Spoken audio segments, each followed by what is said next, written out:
ఈ వారం తనలో కూడుకొని ప్రార్థన చేసుకునే భాగ్యం ఇచ్చినందుకు మేము పూజిస్తున్నాం. ఉదయకాలం మీరు మాకు ఇచ్చిన మంచి కూటమి కొరకు వాక్యం కొరకు స్థుతిస్తున్నాం. ఈ వాక్యము మాలో ఫలింప చేయమని వేడుకొంటున్నాం తండ్రి. ఈ సాయంకాలం కూడా ఇదివరకు వచ్చిన ఫోన్ల ద్వారా మాట్లాడారు. ఇప్పుడు మీ వాక్యం మళ్ళా మేము ధ్యానించినట్టుగా మీ వాక్యం ద్వారా మాతో మాట్లాడండి. ఆఖరి వర్తమానంలో కూడా మీరు నడిపించండి. మీ వాక్యం మాలో ముఖదంతలుగా ఫలించినట్లు చేయమని యేసు నామమున ప్రార్థిస్తున్నాం తండ్రి. ఆమేన్. పిల్లరా, మత్తయి సువార్త 15వ అధ్యాయము కొన్ని వచనాలు చూద్దాం. మత్తయి సువార్త 15వ అధ్యాయం 21-22 వచనాలు. యేసు అక్కడి నుండి బయలుదేరి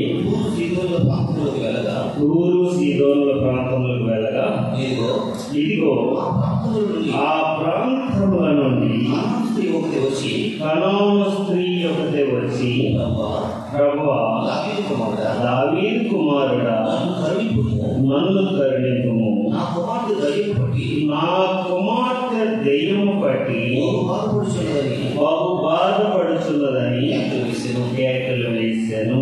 మార్కు సువార్త 7వ అధ్యాయము 25వ వచనం. మార్కు సువార్త 7వ అధ్యాయము 25వ వచనం. అపవిత్రాత్మ పట్టిన చిన్న కుమార్తె గల ఒక స్త్రీ ఆయన గూర్చి విని వెంటనే వచ్చి ఆయన పాదముల మీద పడెను. ఆ స్త్రీ సురోఫెనికయ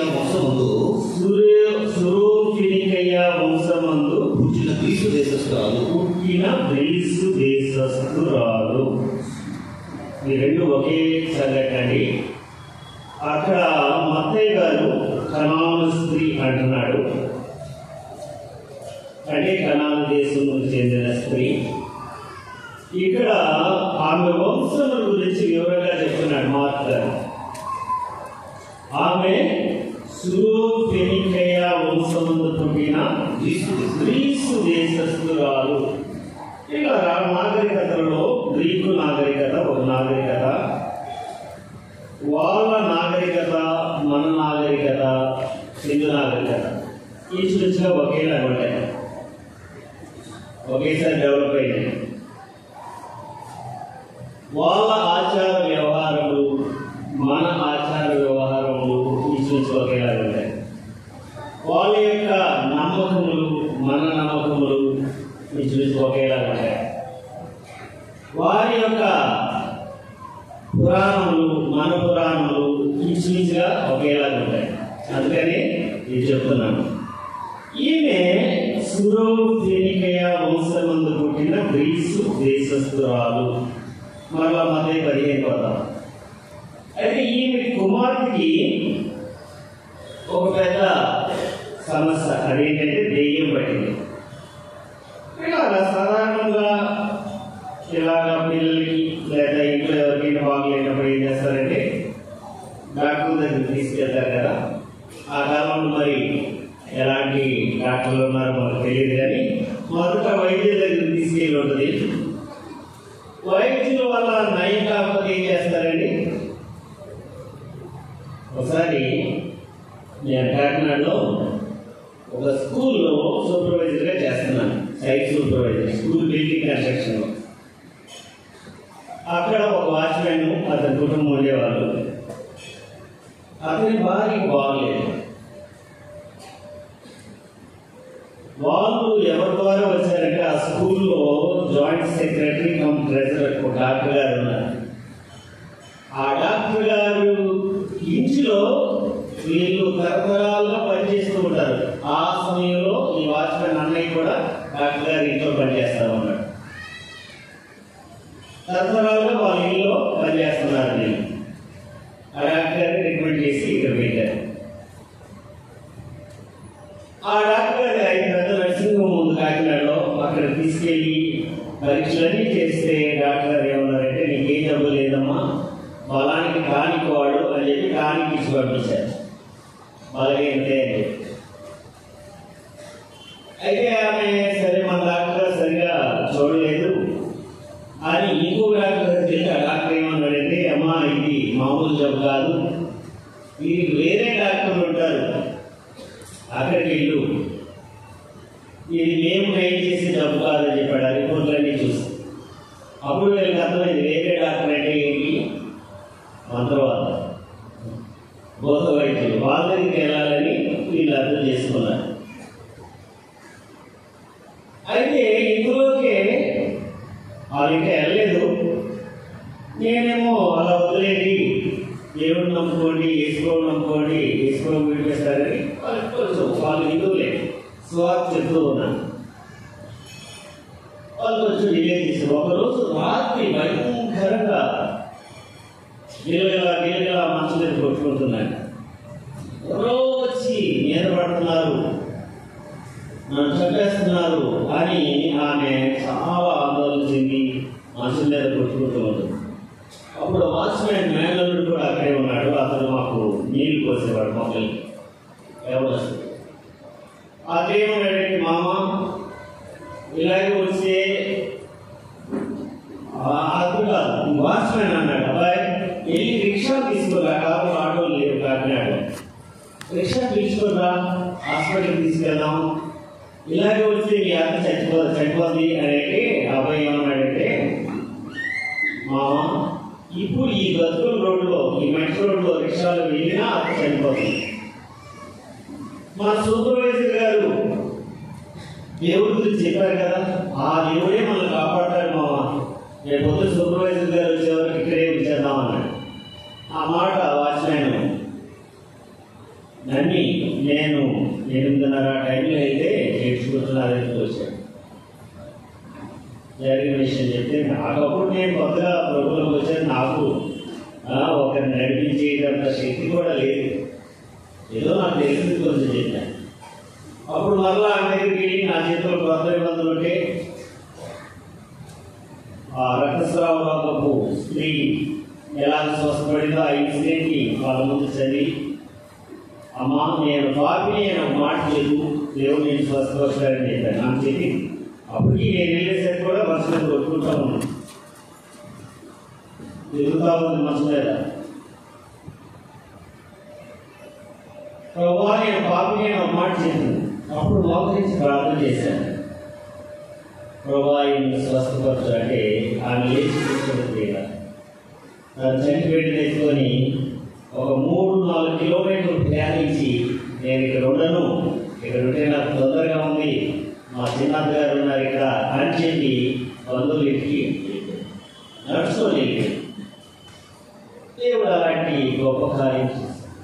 కానీ పిల్లలు చాలా మంది ఏం చేస్తారంటే, ఇలాంటివి ఎవరి ఇంట్లోనైనా ఉంటే దెయ్యం పట్టడము, ఆరోగ్యం పాడైపోవడము, ఆరోగ్యం పాడైపోయినప్పుడు వైద్యుల ద్వారా తెలవకపోవడము, ఇలాంటివి జరిగినప్పుడు ఇలాగా చాలామంది మంత్రవాదుల దగ్గరికి వెళ్తూ ఉంటారు. కానీ పిల్లల మంత్రవాదుల దగ్గరికి వెళ్తే ఏం జరుగుతుందో నేను ప్రాక్టికల్గా 2 సంఘటనలు చెప్తాను. మీరు వెళ్ళలేదు, ఈ వాచ్మెన్ ఫ్యామిలీ వెళ్ళకుండానే ముందుగానే అది సరైపోయింది. కానీ 2 సంఘటనలు చెప్తాను, మంత్రవాదుల దగ్గరికి వెళ్ళి ఏం జరుగుతుందో మీకు అర్థమవుతుంది. వివో గార్డెన్స్లో ఒకసారి ఒక కుటుంబస్తుడు భయంకరమైన జాబ్, భార్య బాగా కొట్టాడు, ఆ డ్యూటీకి వెళ్ళిపోయింది. ఆయన లీలాంటి దగ్గరికి వచ్చి, అమ్మగారు మా భార్యకి ఉత్తరం రాయండి, నా భార్యను మళ్ళా రప్పించండి, నేను ఇంగ్లీష్ తాగను అని చెప్పి వేడుకుంటే అమ్మగారు ఏమన్నారంటే, ఈలం గారు నువ్వు బియోలాగారిలో ఒక 2 నెలల నుండి మారు మనసు పొందు, రాగుడు మానే, అప్పుడే నేను ఈ భార్యకి ఉత్తరం రాస్తానని చెప్పాను. బియోలాగారిలో ఉన్నాడు, రాగుడు మానేశాడు.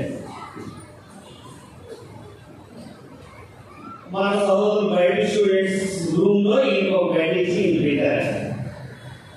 బైబిల్ స్టూడెంట్స్ ప్రార్థన చేసుకుంటున్నారు.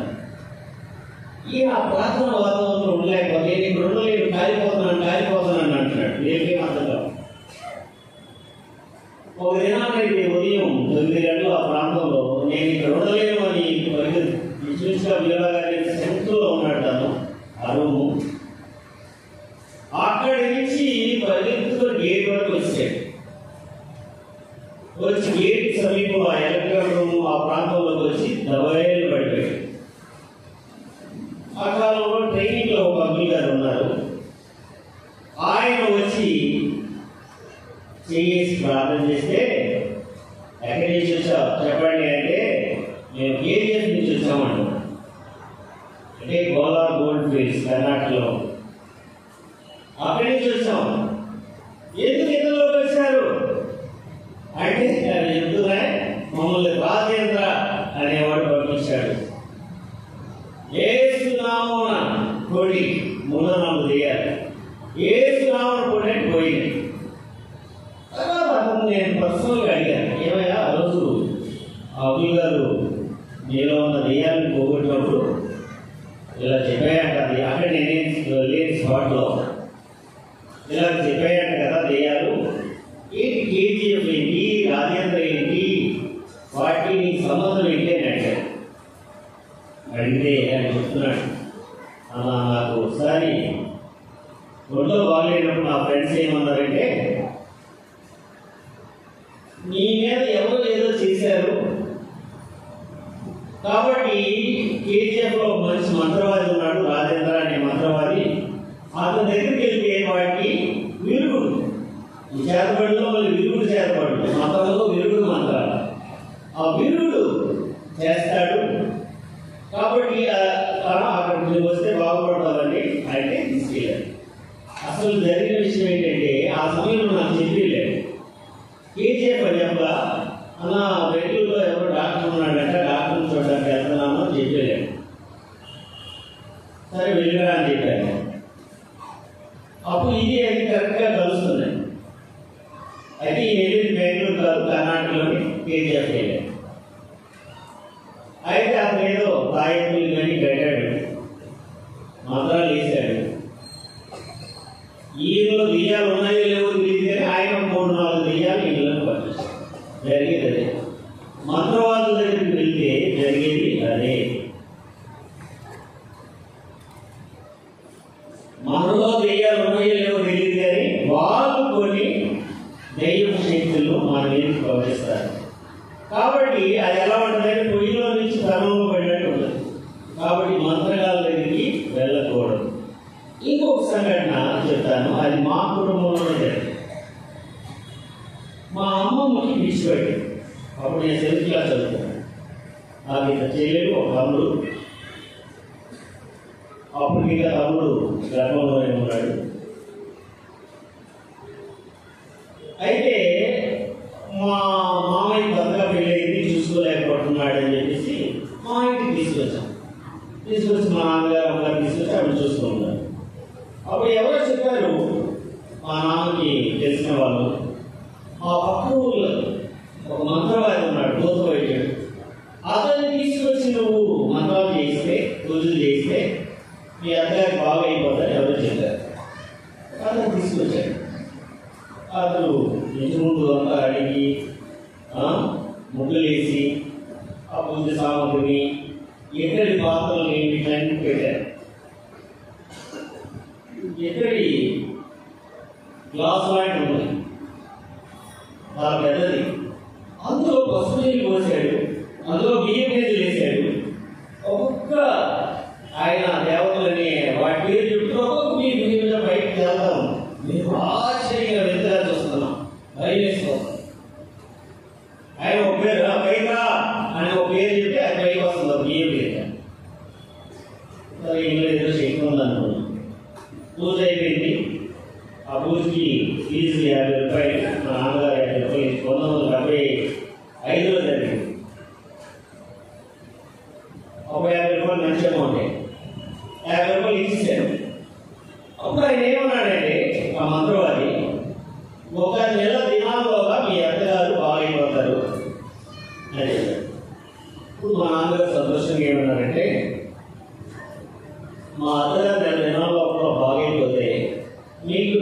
116 కట్టలు ఇస్తాను. 116 రూపాయలు అలా అంటారు. మరి ఏంటో మరి దాని అర్థం తెలియదు కానీ 116 కట్నంగా ఇస్తాను అని చెప్పాను. నేను నెల రోజుల తర్వాత వస్తాను, మీ అందరూ బాగైపోతారు, ఆ 116 నేను తీసుకొని వెళ్తాను అని అర్థం అన్నాడు. సరే, అందరూ సంతోషించాను. కానీ పిల్లల జరిగిన విషయం ఏంటంటే మా అమ్మ పిలిచి ముదిరిపోయింది. అంతకుముందు ఇంట్లోనే ఉండి చదువుతూ ఉండేది, దొరుకుతూ ఉండేది. ఇప్పుడు వీధిలోకి వచ్చి పరిగెత్తడం మొదలుపెట్టింది.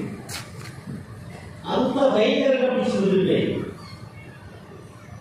అప్పుడు ఇంకా మేము చూసుకోవాలి, మా అమ్మ గర్భవతి కాబట్టి మేము ఇంకా చూసుకోలేము, నువ్వు వచ్చి నీ అమ్మ తీసుకెళ్ళని మా మామయ్య కబుర్ చేస్తే ఆయన వచ్చి తీసుకెళ్ళాలి. ఒక నెల దినం తర్వాత ఈ మంత్రవాది వచ్చాడు. ఉదయం పొద్దున 7:30 ఆ టైంలో వచ్చాడు. నేను స్కూల్కి వెళ్ళడానికి సిద్ధపడుతూ ఉన్నాను. వచ్చి ఇలాగా అప్పుడు మా అమ్మని పిలిచాడు. మా అమ్మ మాట్లాడి, ఏమో మీ అమ్మగారు ఎలా ఉన్నారు అని అంటే, మా అమ్మగారు తగ్గలేదండి, అది ఎక్కువైపోయింది, మేము మా ఊరు పంపిస్తామని చెప్పి. అలాగా అని, మరి నాకు 116 రూపాయలు కట్టు వేస్తామన్నారు కదా, అదేంటండి మీ ఫీజు ఇచ్చేసాను కదా ఈ పూజ చేసినందుకు, ఒకవేళ తగ్గితే ఎక్స్ట్రాగా ఆ 116 ఇస్తామన్నా, తగ్గలేదు కదా, తక్కువ మీకు ఎట్లా ఇస్తామండి అన్నాడు. అంటే లేదు మీరు ఇస్తామన్నారు, ఇవ్వాల్సిందే నాకు కూర్చున్నాడు. వరండాలో వేసి ఉంటే ఆ కూలి వరండాలో వేసి ఉంటే అక్కడ కూర్చున్నాడు. మా నాన్నగారు పొలంకి వెళ్ళాడు. ఆయన చూడడానికి చాలా గంభీరంగా ఉంటాడు, చాలా లావు ఉంటాడు, చాలా వెళ్ళిపై గొడ్లు పెట్టుకొని, ఈ మంత్రవాసులు గొడ్లు పెట్టుకునేటప్పుడు భయంకరంగా ఉంటారు కదండి. నేను భయపడి తల్లిస్తాను. కొంతసేపు తర్వాత నేను రెడీ అయిపోయి మళ్ళీ స్కూల్కి వెళ్దామని తలుపు తీసుకుని ఇంకా అక్కడే ఉన్నాడు. దాదాపుగా 20 నిమిషాలు లేక అరగంట. మళ్ళీ అమ్మని పిలిచాను. అమ్మ గట్టిగా మాట్లాడి వెళ్ళిపోయాడు. ఆ తర్వాత తమ్ముడు పుట్టడం జరిగింది. ఆ తర్వాత జనవరి వచ్చింది 76. ఆఖరి ఎగ్జామ్ జరిగినాయి. ఆఖరి ఎగ్జామ్ రాసుకొని వచ్చాను. అలా వరండాలోకి వచ్చాను. అట్ట పడితే జ్వరం, తీవ్రమైన జ్వరం. ఆ తర్వాత టైఫాయిడ్ అయింది. 3 నెలలు మంచం మీద ఉన్నాను. అందరూ మా నాన్న మంత్రాలు దగ్గరికి వెళ్ళాడు, అక్కడికి వెళ్ళాడు, ఎక్కడెక్కడ మామూలు వైద్యం చేశారు, నాటు వైద్యం, మంత్ర వైద్యం, చివరికి హోమియో వైద్యం కూడా చేశారు. అప్పుడు తగ్గింది. అందరూ నన్ను చూడడానికి బంధువులు వీళ్ళందరూ వచ్చి నా ఎదురుకుండానే వీడి తాతడు చనిపోతాడని అనుకుంటున్నారు. ఆ మాట విని ఇంకా నాకు భయం వేస్తున్నాను. కరెక్ట్గా నాకు తగ్గిన రోజున, మంచి రోజు స్నానం చేస్తారు కదండి హిందువులు, అలాగా ఒక మంచి రోజు చూసి నాకు స్నానం చేయించిన రోజున నేను వీధిలోకి మొదటిసారి 3 నెలల తర్వాత ఆడుకోవడానికి వెళ్ళాను. ఆడుకో తిరిగి వస్తుంటే ఎవరో చెప్పారు, మీ చెల్లికి జ్వరం అని చెప్పారు. ఆ తర్వాత ఆ అమ్మాయి 3 నెలలు కష్టపడింది, అస్థిపంజరం లాగా అయిపోయింది, తను కూడా చనిపోతుంది అనుకున్నారు. కానీ అనాది సంకల్పం ఆ శివులు నిండే తల్లి గర్భం ఉన్నప్పుడే మమ్మల్ని దేవుడు ఏర్పరచుకున్నాడు కాబట్టి దేవుడు కాపాడు. అప్పుడు మా దేవుడు తెలియదు, ఎస్లో తెలియదు. 3 నెలల తర్వాత అమ్మాయి కోరుకుంది. తనకి కరెక్ట్గా మళ్ళీ ఫీవర్ తగ్గి స్నానం చేయించిన రోజే చంద్రశేఖర్. అయితే చంద్రశేఖర్ మా ఇద్దరు సఫరవలేదు కానీ 1 నెల నేను చంద్రశేఖర్ తగ్గిన తర్వాత మా నాన్న దున్నపోతులతో దున్నేవాడు. అందులో ఒక పోతు చనిపోయింది. అది చనిపోయిన 1 వారం రోజులు ఇంకొక దూరం వచ్చాడు. అందరికీ ఊళ్ళో అందరికీ ఆశ్చర్యం, ఏంటి వీళ్ళ ఇంట్లో ఎన్ని కష్టాలు, ఎవరికి ఏం అర్థం కావట్లేదు, ఎందుకు ఇలా జరుగుతుందో అర్థం, మాకు అర్థం కావట్లేదు. చివరికి ఒక రోజున వీధిలో మిఠాయి అమ్ముకునేవాడు వచ్చాడు. ఆడవాళ్ళు చుట్టూ ఆ చుట్టూ కొనుక్కునేవాడు. యాక్చువల్గా కొబ్బరి, కొబ్బరి మిఠాయి, బఠానీ అనుకుని అమ్ముకుంటూ వచ్చాడు. చిన్నపిల్లలు నేను కూడా ఏం చేస్తారంటే, స్త్రీలు ఏం చేస్తారంటే ఇలాగా దూకొని ఆ చుట్టూ రాయి పెట్టి ఉంటుంది కదా, ఊరికి వచ్చి తీసి పెంకలో పెడతారు పూరి. అది మేము ఒక మా నంద కాబట్టి శనగలో కొంచెం ఎక్కువ దుడ్డు అయితే దానికి కొబ్బరి వేడాయో తీసుకున్నాం. మా చెల్లి ఫ్రెండ్ ఏం చేశారంటే అలాగా ఆ గుప్పెట్ మీద దుద్దుతారని ఆ దుడ్డు కోసం పొగపెట్టి వెళ్ళిపోతే ఒక మూట పడిందండి. చిన్న గుడ్డతో కట్టబడిన మూట. ఆ మూటలో ఏమున్నాయంటే బియ్యం గింజలు, మసిగొగ్గులు, పసుపులు, గాజు పెంకులు, చిల్లపెంకులు, నాణ్యాలు. పైసలు ఆ కాలంలో 2 పైసలు 3 పైసలు నాణ్యాలు, అలాంటి నాణ్యాలు. అందరూ చూసి ఆశ్చర్యపోయారు. ఇవి ఎవరు వాడతారండి? చెల్లెగినాము మంత్రవాదము చేసేవాళ్ళు వాడతారు. అప్పుడు అర్థమైంది ఆయన ఎక్కడైతే కూర్చున్నాడు నిల్చుని కదా కరెక్ట్గా ఆయన చేతికి అందేంత దూరంలో ఆ వెనకని ఉన్నాయి. ఇది ఈ మంత్రవాది పని అని ఒక అర్థలేదు. అవి తీసుకెళ్ళి గంగలో కలిపేద్దాం అని మా ఊరు చెరువులో కలిపేశారు. అప్పుడు తాత్కాలికంగా శ్రమలు కొంచెం ఆగినాయి. ఆ తర్వాత కూడా చాలా జబ్బులు మాకు కిడ్స్తో 8 సంవత్సరాలు బాధపడ్డాను. టీవీ వచ్చింది. కడుపులకు 5 సంవత్సరాలు బాధపడ్డాను. ప్రభు దగ్గరికి వచ్చాక ప్రభు వాడన్నింటి ఇచ్చి విడుదల ఇచ్చాడు, స్వస్థత ఇచ్చాడు.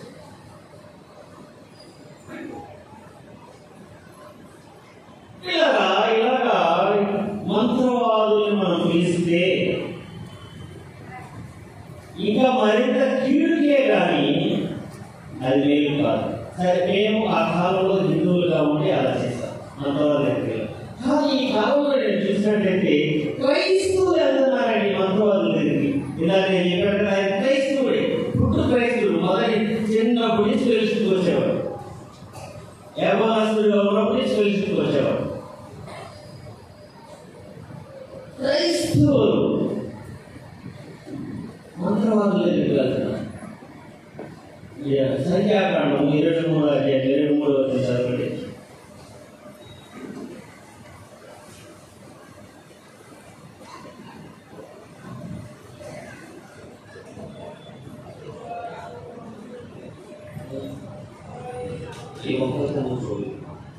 నిజముగా యాకోబులో ఏ దోషము కలగలేదు కాదు, యాకోబులో మంత్రం లేదు. 23 నిజముగా యాకోబులో మంత్రం లేదు, నిజముగా యాకోబులో మంత్రం లేదు. ఇశ్రాయేలులో శకునం లేదు. ఆయా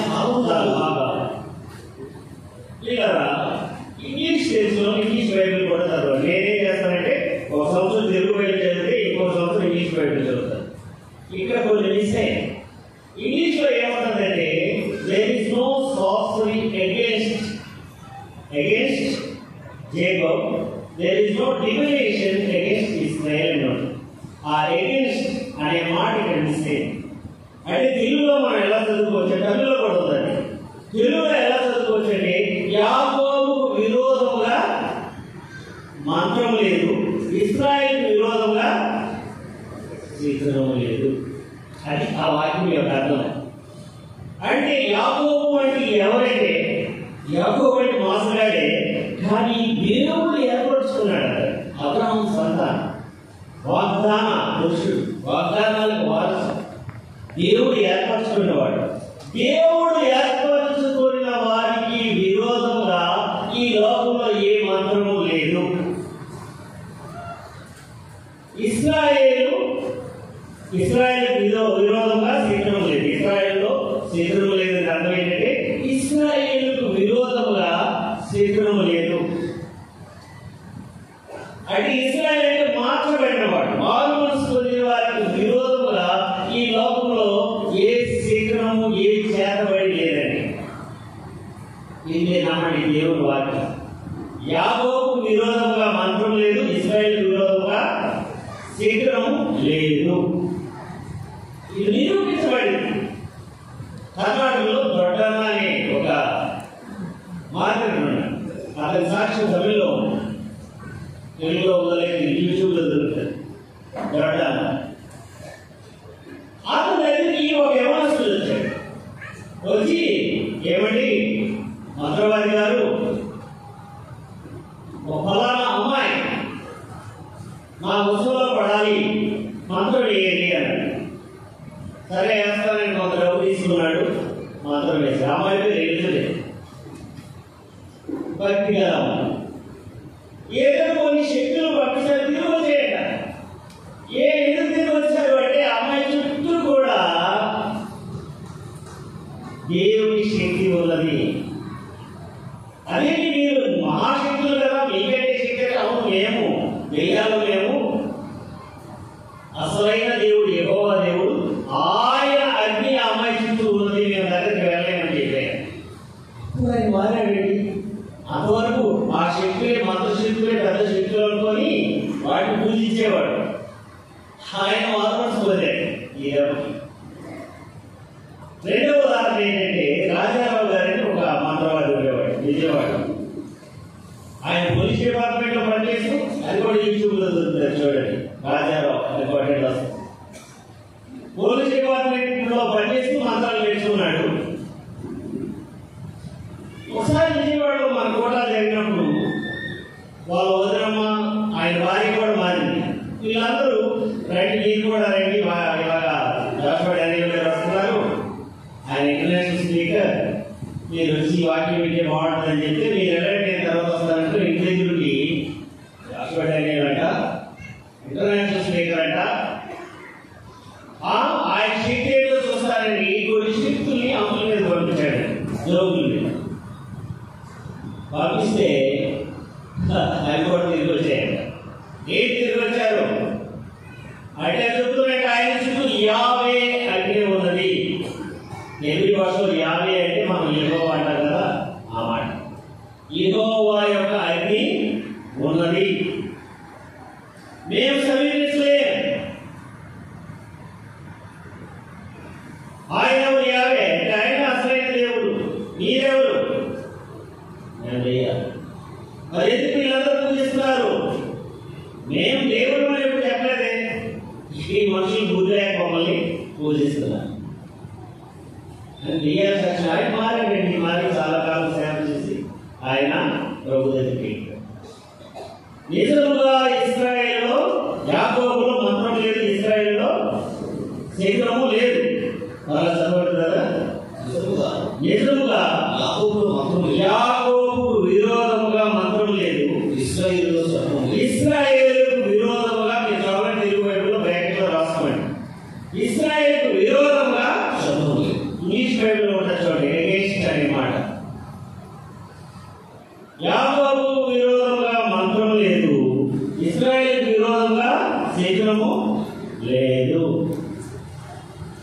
కాబట్టి ఎవరు భయపడిన అవసరం లేదు.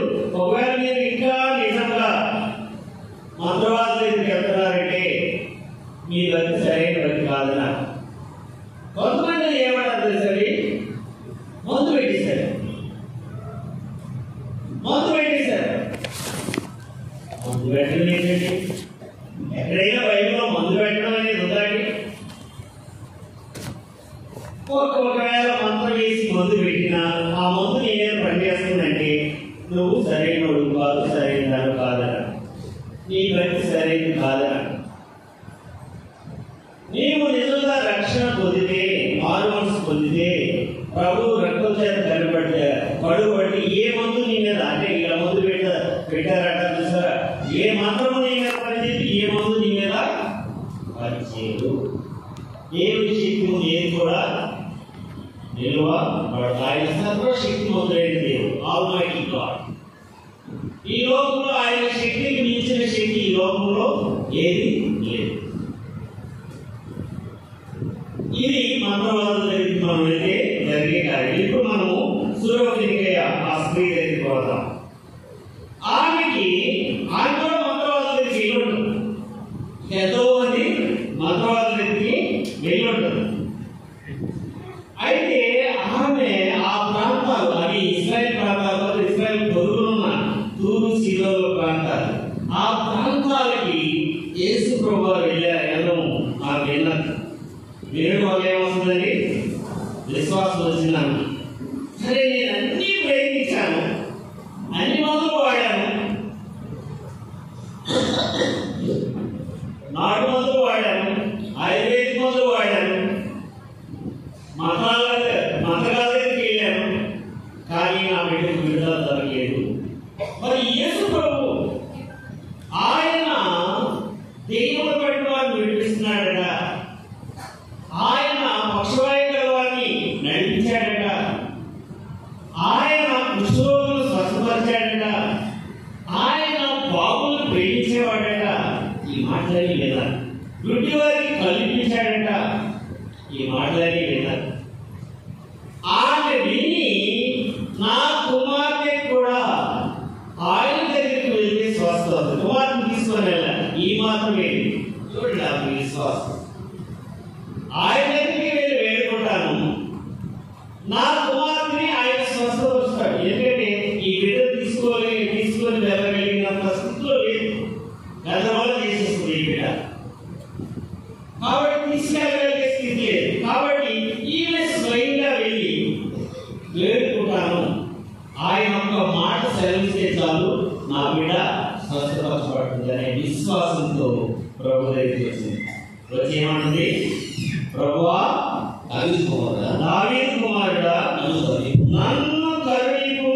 నా కుమార్తె దయ్యం పట్టి బహు బాధపడుచున్నదని కేకలు వేసాను. చూడండి పిల్లలు, ఈమె కేకలు వేస్తుంది. అక్కడ జనసమూహం వేసుకోవడం చుట్టూ జనసమూహం ఉన్నారు. ఆ జనసమూహం మధ్యలో సిగ్గుపడటం లేదు ఈమె. కొంతమంది ఏంటంటే వాళ్ళ పిల్లలకి ఏదైనా బాగలేకపోతే అందరితో చెప్పుకోవడానికి సిగ్గుపడతారు.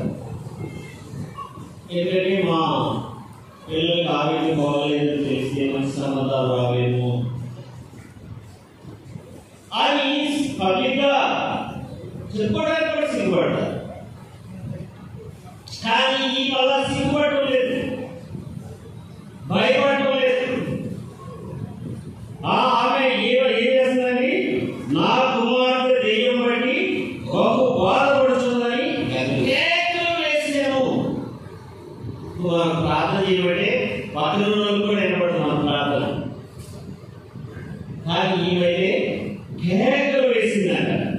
సరే, తన పేరు కూడా వచ్చింది. అందుకు ఆయన ఆమెతో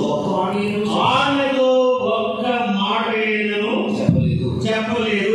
అప్పుడు ఆయన శిష్యులు కాదుతారు ఏంటండి? ఆయన రెండో కేకలు వేస్తుంది. యేసుకి వినపడలా? ఆయన ఏమైనా చెవిటివాడా? రక్షకుడికి విన్నట్టు యెహోవా రుచి కాలేదు, నిర్ణయానికి విన్నట్టు ఆయన చెవులు. అంటే చెవులు మందవాడి కన్ను వేరు పలుచని ద్వారా అది కంపించే స్థితిని బట్టి మనకి వినికి దాన్ని మనం స్వరాన్ని వినగలుగుతాం, మాటలు వినగలుగుతాం. అది కొంతమంది మందం పడదు, మందం ఉంటే కనిపిస్తుంది. అలాగ మందంగా ఉంటే అది కనిపించబడినట్టు వినబడి చెవులు వస్తుంది ఆటోమేటిక్గా.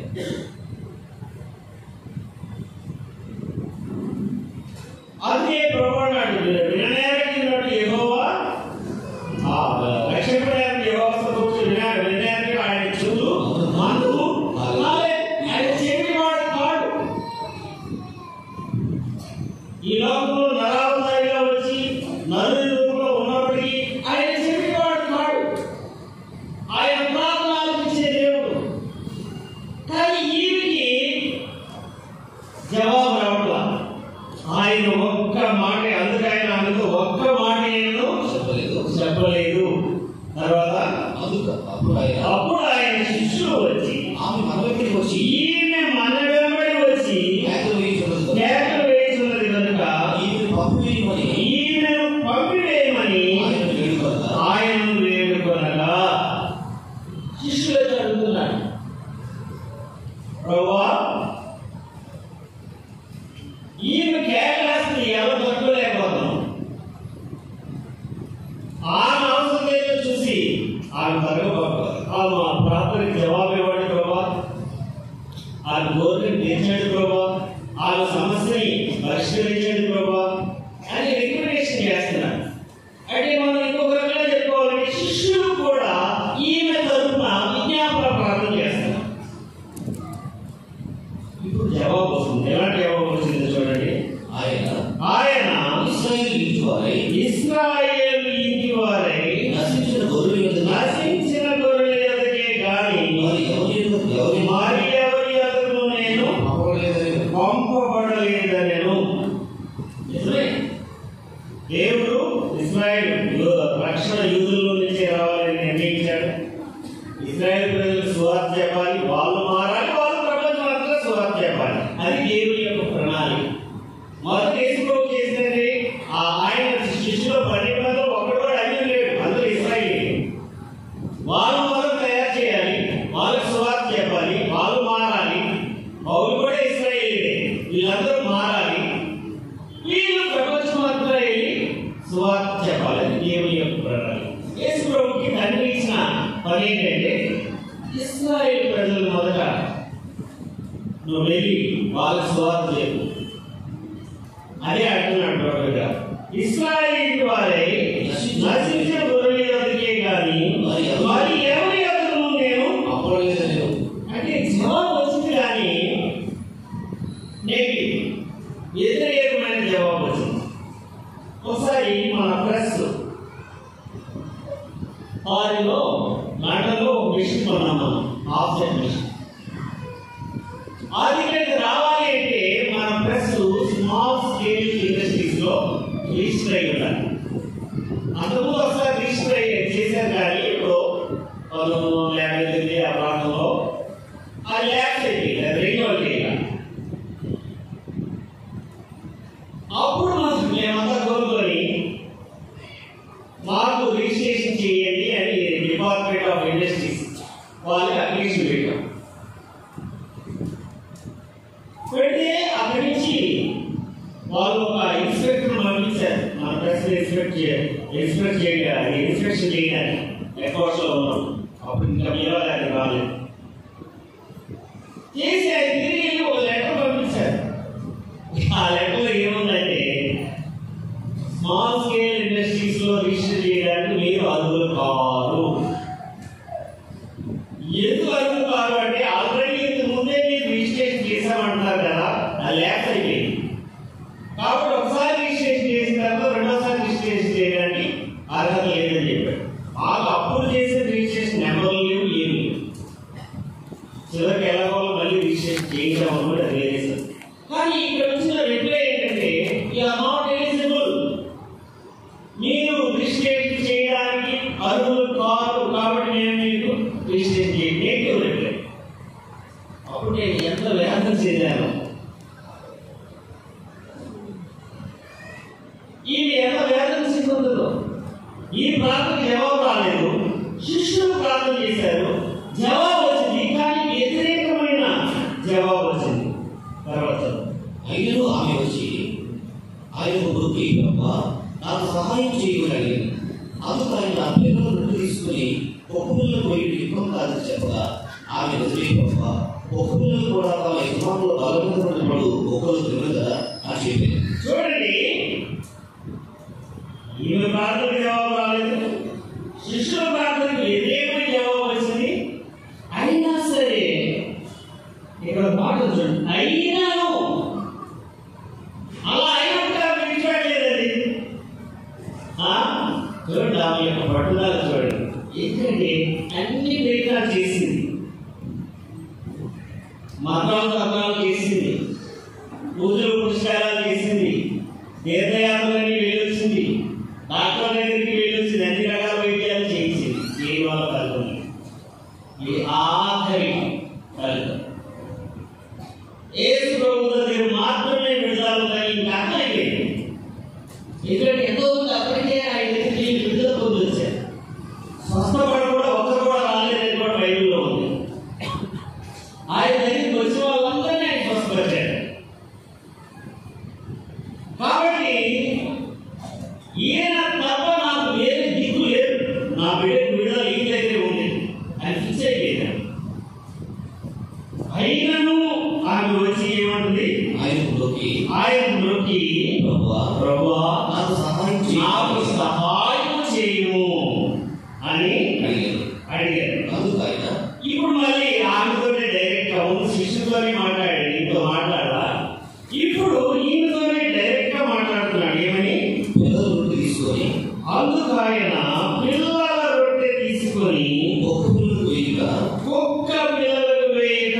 యుక్తం కాదని చెప్పగా యుక్తం కాదని చెప్పాలి. ఇది చాలా కఠినమైన మాట. యూదులు అన్యులని కుక్కలు అంటారు. యూదులు ఏంటంటే ప్రపంచానికి బ్రాహ్మణులు.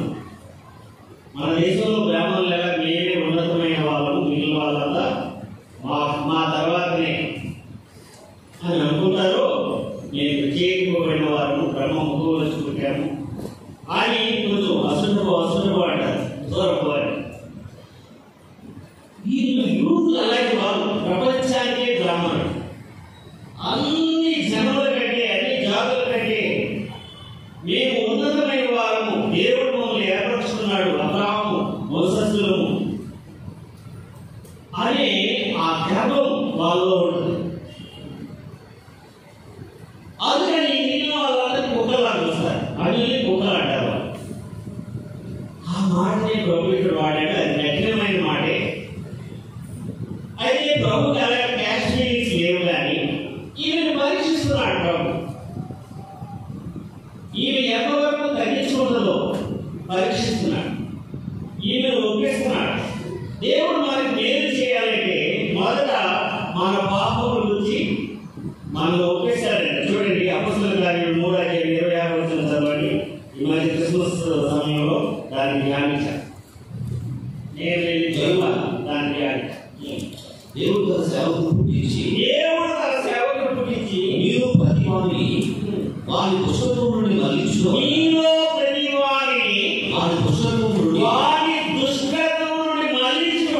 నిన్ను ఆశీర్వదించుటకు ఆయన మొదట మీ ఎదురు పంపిన.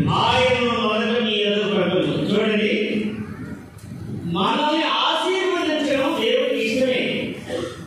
ఆశీర్వాదం వారసులు మీరు పిలువబట్టి 1 పేతురు 3:8 ఏంటి లేక 9. ఆశీర్వదించడం దేవుడు మానవుడితో కలిగి మొట్టమొదటి మాట ఏంటి? ఆ మొట్టమొదటి ఆయన చేసిన పని ఏంటి? స్త్రీలను పురుషులను సృష్టించిన తర్వాత ఆయన వారిని ఆశీర్వదించారని ఉంటుంది. ఆదికాండం 1:22 ఎలా ఆశీర్వదించారంటే మీరు ఫలించి అభివృద్ధి పొంది విస్తరించి భూమిని నిర్మించి ఆశీర్వాదం. మనల్ని ఆశీర్వదించడం దేవుడికి ఇష్టమే. కానీ అది ఎలా ఆశీర్వదిస్తారంట? అపొస్తలుల 3:26 ఏం చదివాం? దేవుడు దుష్టత్వం నుండి అని బయట కావాలండి. ఈ రెండు కలిసి వెళ్ళవు. పాపము ఆశీర్వాదం రెండు కలిసి వెళ్ళవు. చాలా మంది ఏంటంటే పాపము కావాలి, ఆశీర్వాదము కావాలి. కానీ నిజమైన క్రైస్తవత్వంలో అది లేదండి. పాపాన్ని విడిచిపెట్టు, నేను ఆశీర్వదిస్తాను. దుష్టత్వం నుండి మళ్ళించడం వల్ల మిమ్మల్ని ఆశీర్వదించుటకు ఆయన తన కుమారుని పంపారు. అది కాన్సెప్ట్, క్రైస్తవ కాన్సెప్ట్. అంటే క్రైస్తవ్యంలోని ముఖ్య లక్షణం అది, సారాంశం అది. అధికారంలో దాచిపెట్టేవాడు వదిలేడు, వాటి ఒప్పులను విడిచిపెట్టేవాడు కనికరము. ఇక ఈ స్త్రీని తన పాపం గురించి ఒప్పించాలి, ఆమెను రక్షణను నడిపించాలి. దాని కూడా ఎవరైనా స్వస్థత ప్రాంతం కోసం వస్తే చెప్పేవాళ్ళంట, కనీసం 3 వారాలు వరుసగా వచ్చి మీరు వాక్యం వింటేనే మీకు నేను ప్రార్థన చేస్తాను అనేవాళ్ళు. లేకపోతే ఏం చేస్తారంటే డాక్టర్ గారి దగ్గరికి వచ్చినట్టుగా ఆయన ఫీజు తీసుకుంటారు, ప్రిస్క్రిప్షన్ రాస్తారు, టాబ్లెట్స్ తీసుకుంటారు, మళ్ళీ డాక్టర్ చూడవాలి. అలాగే పాస్టర్ గారి దగ్గరికి వస్తారు, ప్రార్థన చేయించుకుంటారు, 2 వారాలు చేస్తారు, ఆరాధనలో స్వస్థపడతారు, కొంతమంది రాదు. అలాగా ప్రభు దగ్గరికి వచ్చిన వాళ్ళు, ప్రభు గారిని నేరు కోరిన వాళ్ళు ప్రభుని వెంబడేశారు. అది దానిలే గారి ఉద్దేశం. అందుకని ఆయన ఆలోచించేవారు, మీరు కనీసం 3 వారాలు వరుసగా వచ్చి వాక్యం వింటే కానీ నేను మీకు ప్రార్థన చేయను అనేవారు. ఎవరైనా స్వస్థత కోసం వాక్యం లోపలికి వెళ్ళాలి, పాపాలు ఒప్పుకోవాలి, ఆ పాపమును విడిచిపెట్టాలి. అప్పుడే ఆశీర్వాదం వస్తుంది, ఆశీర్వాదం నిలుస్తుంది. అవేమి చేయకుండా కూడా కొంతమంది స్వస్థతలు వస్తాయి, కానీ అవి నిలవు. దానివల్ల ఏం ప్రయోజనం లేదు, ఆత్మీయంగా నష్టపోతుంది.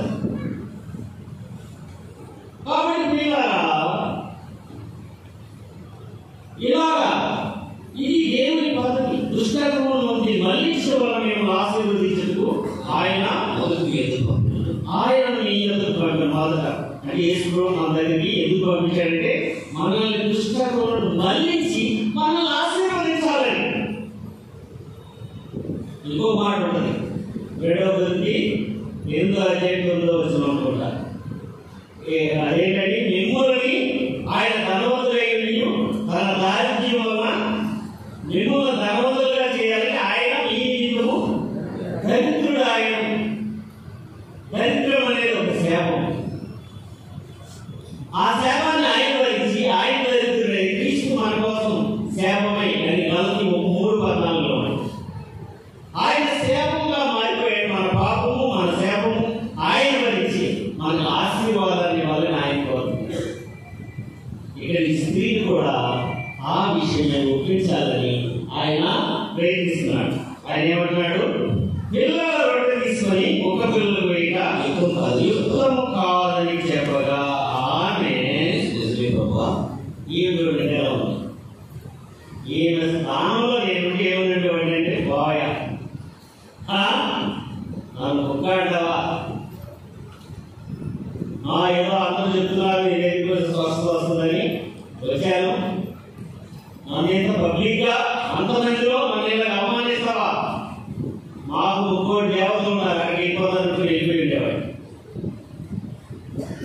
కానీ అలాగే ఏం లేదు. మనలో ఎవరైనా ఇలా చేస్తాం. మనకు ఒక్కడం భయంకరమైన కోసం వస్తున్నాం. కానీ ఈమె అలాంటి రోషం నీలో కనబడలేదు. ఏమంటుంది? నిజమే ప్రభా, నేను కుక్క పిల్లనే అంటే కదా. కుక్క స్వభావం ఏంటో ఒకసారి చూద్దాం. 1:2 ఒకే లక్షణాలు చాలా ఉంటాయి. అందులో ఒక 4 లక్షణాలు మనము తన వాంతికి తిరిగినట్టును కడుగబడిన పంది బురదలో దొరుకుటకు మలినట్టును. చూడండి, కుక్క యొక్క లక్షణం. మీకు ఒక ఫ్రెండ్ కూడా ఉంది. ఏంటి కుక్కి పంది పడదు, కానీ బైబిల్లో ఈ రెండింటికి కలిపి రెండింటి స్వభావం ఒకే. కడుగబడిన పంది ఎక్కడ వెళ్తారట? బురదలోనికి మలినట్టును. ఇది ఎవరి గురించి చెప్తున్నాడు? పందుల గురించి, కుక్కల గురించి కాదు, మనుషుల గురించే. కొంతమంది స్వభావం అలాంటిదే. వీళ్ళు ఇలా ఉన్నారు అని చెప్పడానికి ఉదాహరణ చెప్తున్నాడు. ఒకసారి ఒక హంస పరలోకానికి వెళ్తున్నాడు. వెళ్తూ కింద చూసిందట. చూసి ఒక పంది బురదలో దొరుకుతూ ఉంటే పాపం ఈ పంది సువార్త చెప్పాం ఆయన ఇంటికి వచ్చి సువార్త చెప్పిందట. పంది మామ నేను ఎక్కడికి వెళ్తున్నానో తెలుసా? పరలోకం వెళ్తున్నాను అన్నాడు. పరలోకమా అంటే ఎలా ఉంటుంది ఏంటి అంటే పరలోకం గురించి అని చెప్పిందట. అక్కడ ఆకలి ఉండదు, దాహం ఉండదు, ఎండ ఉండదు, వడగాలి ఉండదు, దుఃఖం ఉండదు, జీవజల నదులు ఉంటాయి, జీవ వృక్షం ఉంటుంది, ఆ జీవ కిరీటం ఉంటుంది. కానీ చెప్తుంటే అదంతా సరే కానీ అక్కడ మునిగిపోతుంటాయా అన్నారు. అలాంటివి ఉండవు మామ అన్నారు. అయితే నువ్వు నేను మాత్రం రా. దీనికి కావాల్సింది ఏంటి? మురికి గొడ్డలు, బురద. అది పంది యొక్క స్వభావం. దాన్ని బాగా స్నానం చేయించండి, మంచి సోపుతో మంచి షాంపూతో స్నానం చేయించండి. దాన్ని ఒంటి నిండా చెట్టు పూయండి, ఒక ఏసీ రూమ్ లో పెట్టండి, కానీ తలుపు మాత్రం వచ్చి తెరిచి పెట్టండి. ఒక్క 5 నిమిషాల తర్వాత వెళ్ళి చూడండి, అది ఎక్కడ ఉంటుందా? ఎక్కడ ఉంటుంది?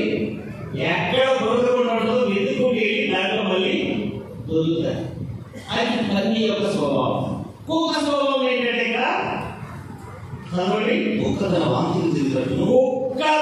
వాంతికి తిరిగినట్టును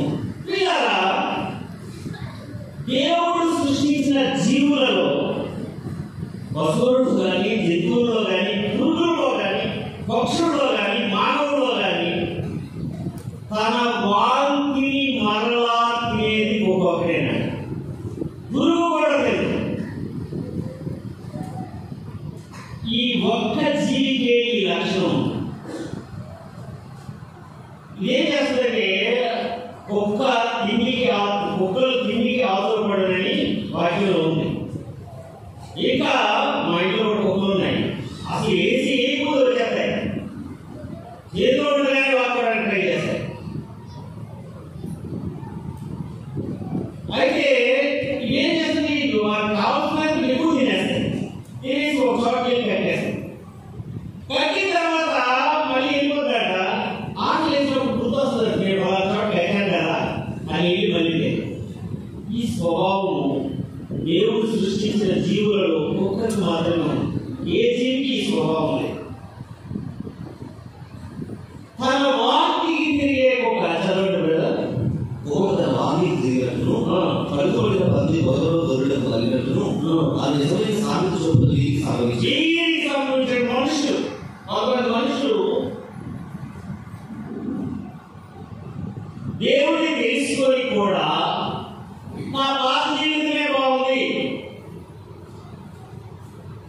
నా పాత జీవితమే బాగుంది, నేను నా పాత్రకే బాగుంది, నా పాత సౌఖ్యమే బాగుంది, నా పాత పాపాలే బాగున్నాయి అని మళ్ళా పాత జీవితంలోకి వెళ్ళిపోయిన వారి గురించి రాయడం.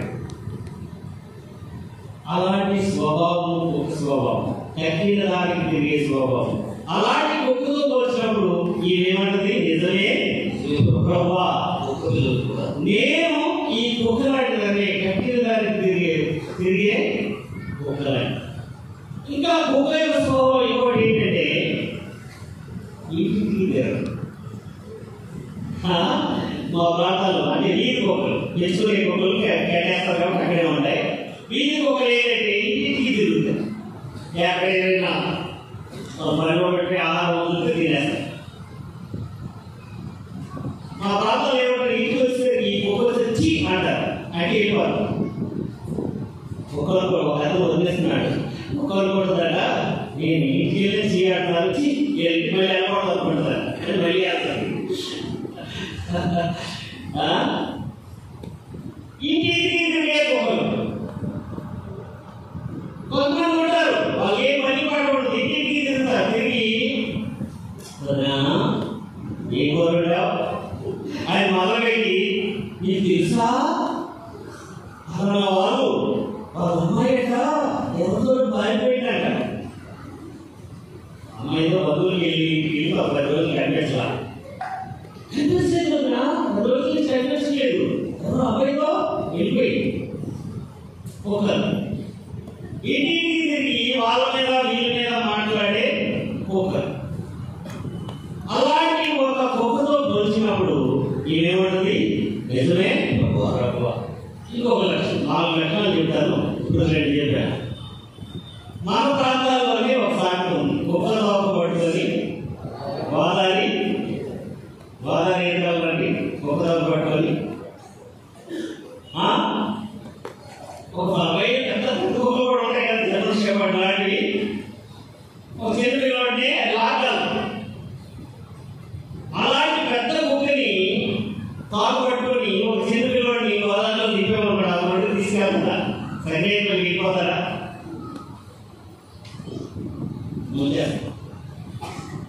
అంటే నేను నమ్ముకుంటే నన్ను నదిలో ముంచుతావు అని చెప్పడానికి ఈ మాట పడతారు. నేను నమ్ముకుంటే కుక్కలు పట్టు గోదావరి వేసినట్లే. కొంతమంది ఇలాంటి వాళ్ళు నమ్ముకుంటే ఎక్కడ ముంచుతారు, గోదావరిలో. మళ్ళీ తిరిగి లేవడం ఉండదు, శవం ఎక్కడ ఇస్తుంది తిరిగి. అలాంటి క్రైస్తవులు ఉన్నారండి, నమ్మలేని క్రైస్తవులు. నాకు ఒక ఆశ్చర్యం వేస్తుంది ఏంటంటే, మన సంఘంలో విశ్వాసులు మార్మల్స్ పొందిన వాళ్ళు వాళ్ళ గురించి మాట్లాడేటప్పుడు ఈ బ్రదర్ చాలా మంచివాడు, ఈ సిస్టర్ చాలా మంచిది, ఈ బ్రదర్ నాకు అనుకోవడం మార్మల్స్ పొందిన వాళ్ళు. మార్మల్స్ పొందిన తర్వాత అప్పుడు మంచిది కావాలి కదా. ఇప్పుడు వాళ్ళ గురించి చెప్తున్నారు, అవన్నీ పోవాలి కదా, నమ్మ శక్తిమైన వాళ్ళు అవ్వాలి కదా, మాట తప్పవారిలో ఉండాలి కదా. ఒకసారి మేటోట్లో జాబ్ ఆడుతున్నారని పెద్ద దైవజనుడు దాన్ని ఆలోచిస్తూ ఉండేవాడు. ఆయన అంటున్నాడు, నాకంటే సీనియర్ బయట సీనియర్ బ్రదర్ గురించి ఏదో ఒక డ్యూటీ విషయంలో, అమ్మ వాళ్ళ సహోదరుడు ఈ టైంకి వచ్చేస్తానన్నాడు, ఆయన చూసుకున్నాడు. అంటే నేను ఎందుకో ఎవరో రావాలి, నాకు పని ఉంది కాబట్టి నేను రాలేను, ఆయన వస్తానన్నాడన్నా ఆయన చెప్పానంటే తమ్ముడా ఆయన మాట ఇస్తే నిలబడలేదు తమ్ముడు, ఆయన మాట మీద నాకు నమ్మకం లేదు తమ్ముడు. ఎలాంటి సాక్షి అంటే ఎవరు మనల్ని నమ్మలేరు, అన్రిలయబుల్, అన్డిపెండబుల్. అలా ఉంటున్నాము మనం. నమ్ముకుంటే నమ్మిన నటిగా ముంచేవాళ్ళగా ఉంటున్నామా? ఆ మధ్య హిమ్ అనే ఒక సంస్థ వచ్చింది. హిమ్ అంటే ఏంటి తెలుస్తుంది? హెవెన్లీ ఇంటర్ డినామినేషనల్ మిషన్, క్రైస్తవ సంస్థ. దానికి హెడ్ ప్రభాకర్, పాస్టర్ ప్రభాకర్, చెన్నైలో చూడండి. ఏం చేశారు తెలుసండి? మీరు ఒకసారి ఒక 5,000 6,000 కడితే మీకు నెలకి ఎంత చొప్పున 12 నెలలు డబ్బు వస్తుంది. ఇచ్చారు కూడా. వాళ్ళకి ఇచ్చేసరికి మా ఆంధ్రా నుంచి చాలా మంది ఆశపడి డబ్బులు ఎవరినే వస్తాయి కదండి, ఊరలో వస్తే ఎవరు కట్టారు, అందుకని ఆశపడి కట్టేశారు. 1,000 లక్షలు కట్టేశారు. అక్కడి నుంచి చేస్తున్నారు, ఇక్కడ వస్తున్నారు, ఇక్కడి నుంచి మళ్ళీ కడుతున్నారు, తీసుకెళ్తున్నారు. అలా కొంతమంది పాస్టర్లు కారు డిక్కీలో డబ్బులు కట్టకట్టు మూటలు పెట్టుకొని చెన్నైకి తీసుకెళ్లారు. మిడ్ నైట్ అయింది, అర్ధరాత్రి అయింది. ఒక చోట ఆగారు, దీపావళం అని ఆగారు. అది ఎలక్షన్ సీజన్. ఎలక్షన్ సీజన్లో కావాలంటే తిరిగేస్తారు కదా, తిరిగేస్తున్నారు పోలీసులు ఈ డబ్బులు. ఇది ఎక్కడి నుంచి వచ్చింది ఏంటంటే విషయం చెప్పారు. ఎవరు మీ పాస్టర్ పలానా చోట, అక్కడికి ఏంటంట ఆయన కట్టినంతా కూడా డబ్బుతోనే ఉన్నాడు. కట్టలు అప్పుడు 1,000 రూపాయల నోట్లు, 500 రూపాయల నోట్లు కట్టలు. ఆ కట్టల మీద ఆయన బెడ్షీట్ తీసుకుని పడుతున్నాడు. పట్టుకున్నారు, ఆయన భార్యని పట్టుకున్నారు, జైల్లో పెట్టారు. డబ్బాలతో పోలీసులు తీసుకున్నారు. ఈ డబ్బు కట్టిన వాళ్ళందరూ లక్షలు కట్టిన వాళ్ళు డబ్బులు ఇవ్వమని కట్టించిన వాళ్ళు ఎవరైతే పాస్టర్లు.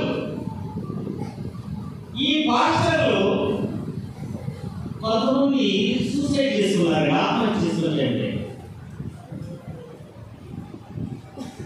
ఎందుకంటే సంవత్సరం కట్టించారు, వాళ్ళకి జవాబు అమాయకంగా కట్టించారు, ఆశపడి కట్టించారు. ఇదిలో మోసం వాళ్ళకి అర్థం కాదు. నా దగ్గరికి వచ్చాను, నేను ఎవరికైనా కట్టించనని చెప్పాను. నేను కట్టానండి, నేను కట్టాను, కానీ నా ఆశ నాకు వచ్చింది. వచ్చిన తర్వాత ఇది మోసపోయాడు. చెప్పాను నేను, అబ్బాయి ఏదైనా మోసం జరిగితే నా ఆశ నాకు ఇచ్చేయాలని చెప్పాను. అలాగే అసలు ఇచ్చాడు. కానీ నేను ఎవరి చేత కట్టించనని చెప్పాను. ఈ కట్టించి సేవకులు కొంతమంది ఆత్మహత్య చేసుకున్నారు. చివరికి ఆ ప్రభాకర్ కూడా జైలు బయటకు వచ్చాడు, కానీ ఏదో డబ్బు వచ్చాడు.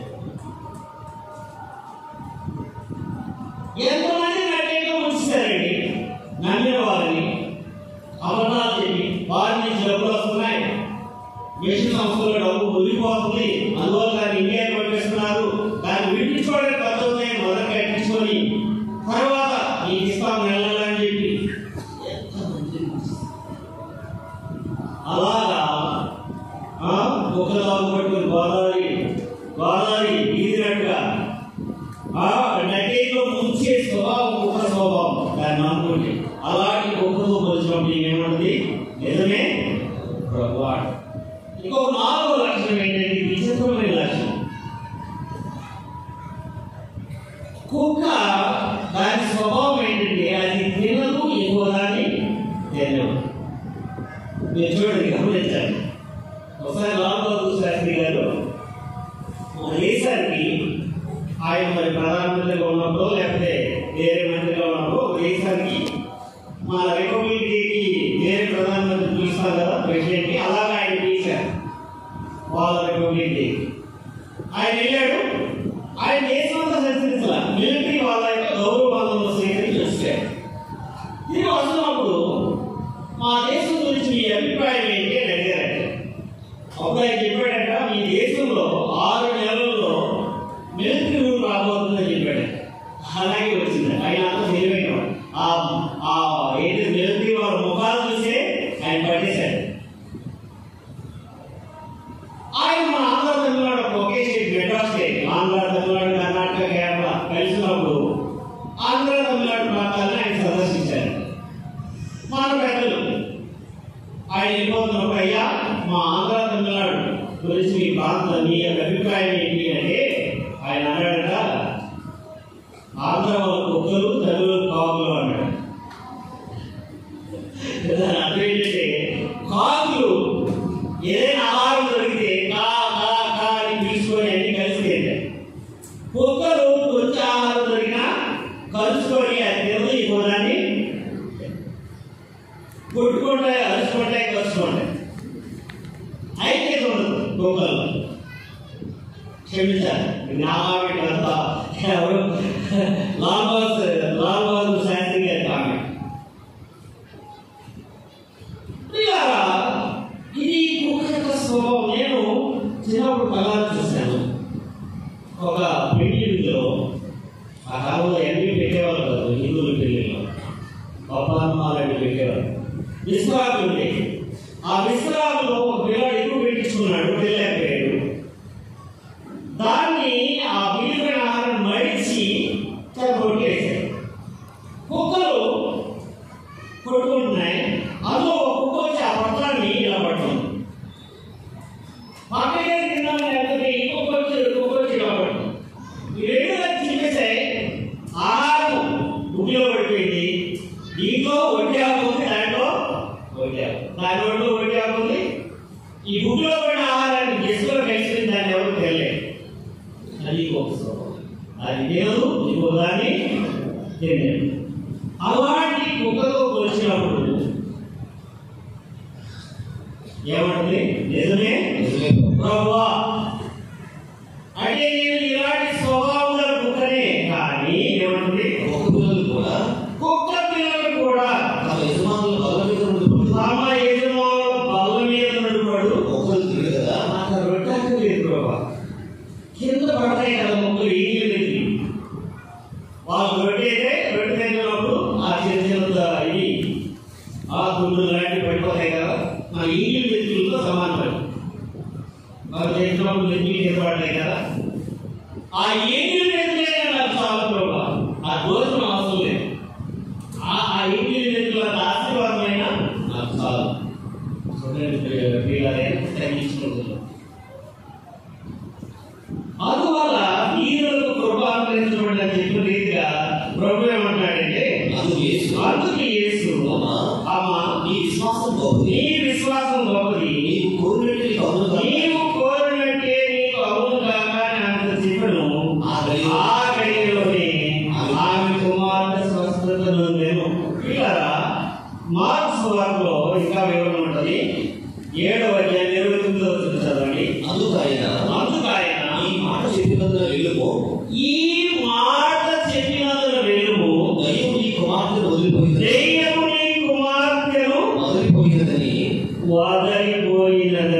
ఆగుతుంది. ఏ మాట? నిజమే ప్రభా, నిజమే ప్రభా. కుక్క పిల్లలు కూడా కింద పడి ముక్కలు ఏర్పడ్డాయి కదా, ఆ మాట నాది కుక్క స్వభావమే, నేను కుక్కనే నొప్పుకోను. ఈ మాట చెప్పినందున వెళ్ళు, నీ కుమార్తె వచ్చి అది. ఇక్కడ మనం చూడండి, ఈ మాట ఎప్పుడైతే చెప్పిందో ప్రభు చెప్పాడు, నీకు తెలియదు, ఇవి ఇక్కడే ఉంది. ప్రభు తెలుస్తుందంట. ఈ మాట ఎప్పుడైతే చెప్పిందో దెయ్యం కుమార్తె చెప్పిపోయింది. తల్లి ఎప్పుడైతే ఒప్పుకుందో దెయ్యం కుమార్తె చెప్పింది. తల్లిదండ్రుల పాపం ఎప్పుడైతే ఒప్పుకుంటారో పిల్లలు చేయాలి, పిల్లలు జబ్బుకోవాలి. ఇది మన సహవాసంలో దేవుడు మనకు నేర్పించిన సూత్రం. చెన్నైలో ఒక సహోదరుడు ఉండేవాడు, తెలుగువాడే, చిన్న పిల్లవాడు, నెలల పిల్లవాడు.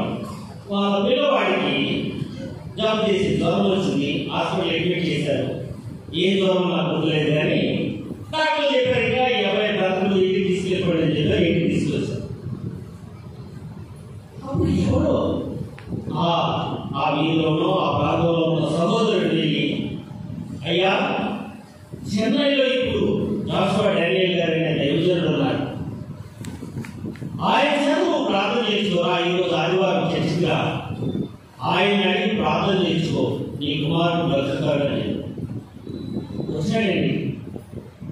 వచ్చినప్పుడు జోగారు కలిసాడు. అప్పుడు జోగారు అందరినీ కలిసేవాడు.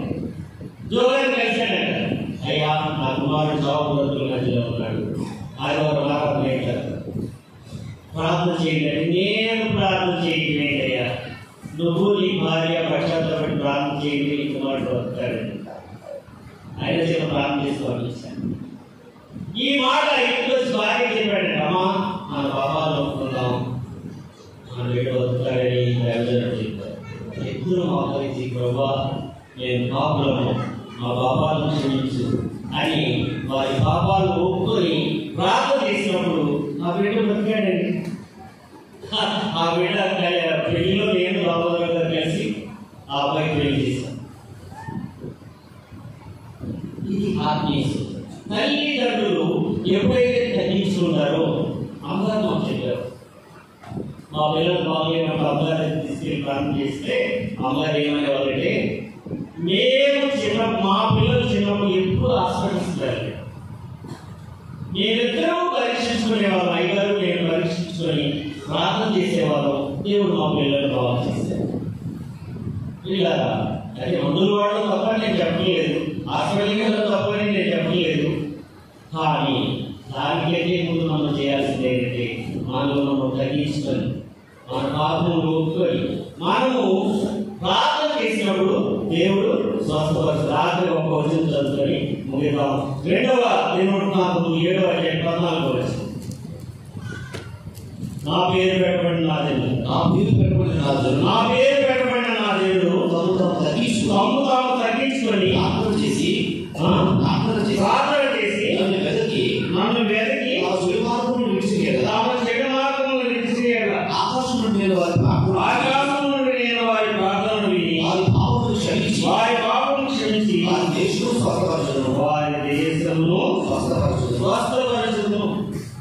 మనకు స్వస్థత కావాలంటే మనము మన పాపం మనం తగ్గించుకోవాలి, ప్రార్థన చేయాలి. మనం చెడు మార్గం విడిచిపెట్టినట్లయితే దేవుడు మనము మన దేశాన్ని స్వస్థపరుస్తాడు. కాబట్టి వీళ్ళ ఈ సిలోఫినికియా స్త్రీవలే మనం తగ్గించుకొని మనము మన పిల్లలము ప్రభు దగ్గర విడుదల సంపాదించుకుందాం, ప్రార్థన చేసుకుందాం.